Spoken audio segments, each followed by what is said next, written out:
You ever wake up that morning and you're like, today I'm going to be an entrepreneur. I'm going to go out and buy a business. So you spend half the morning looking at all these different businesses to buy, and you're like, this one's junk, this one's junk, this one's junk, this has a problem, this one's overpriced, blah, blah, blah, blah, blah, blah. And you go through all this, and the next thing you know, the day's over, and you're like, there ain't nothing good for sale out there. Well, maybe there is. You want to try to take a problem and turn it into a solution. That's what this video is about. Let's get into that right now.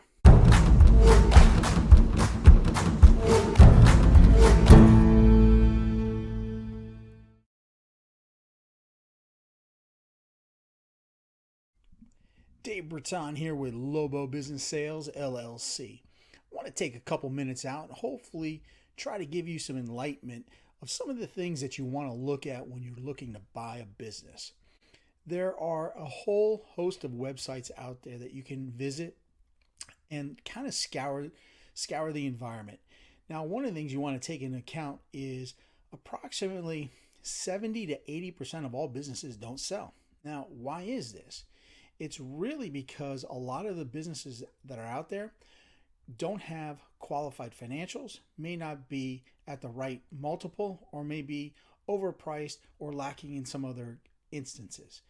When you have these items, you want to look at those not only as problems, but hopefully as opportunities that you can use in part of your negotiation. An example. Let's say you found the business that you really wanted. It was in a manufacturing space. Let's say you always wanted manufacturing kitchen cabinets, for lack of better words. But you found a business that normally is going to be trading at a certain multiple, but this one seemed to be about 20, maybe 30% overpriced based on that current multiple in the current marketplace. Well, instead of discounting that completely, use that as part of your negotiation tactics. An example.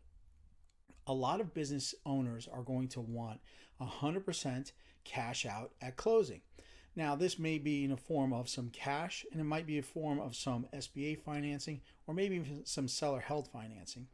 When you come across something that may be outside of one of the realms, but it has something that could be fixed easily by making the terms more favorable to you, that in and of itself may make that more appealing from an actual strategic acquisition standpoint.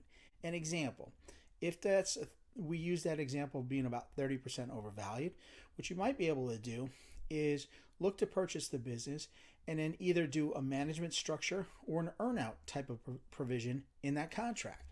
This enables you to get the purchase price that you want and enables the seller's point of view to get that price that they want, but both on a win-win scenario.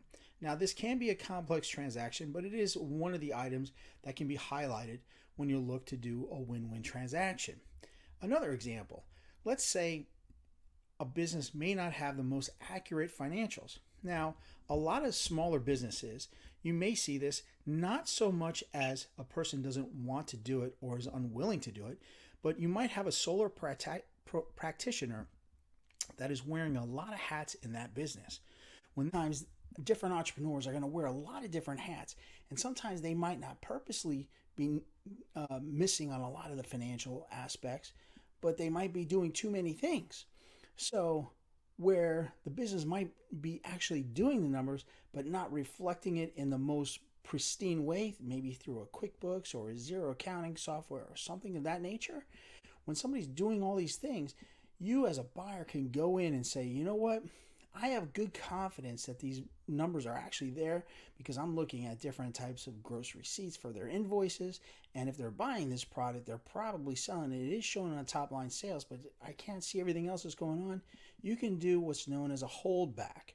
What a holdback does is it enables you to lock in a price, but offset some of that risk to the seller point of view.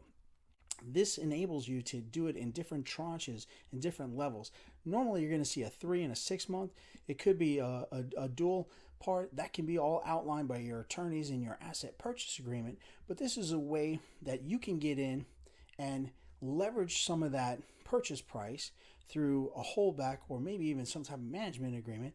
And from a seller point of view, they're not really leaving money on the table. So it's a win-win for both of you.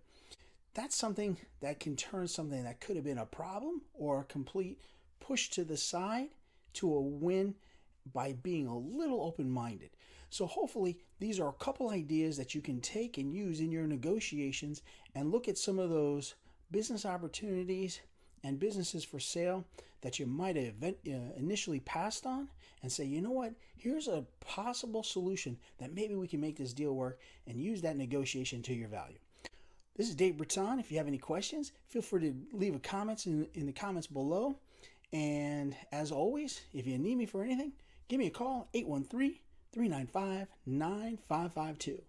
This is Dave Britton, Lobo Business Sales. Have a great day.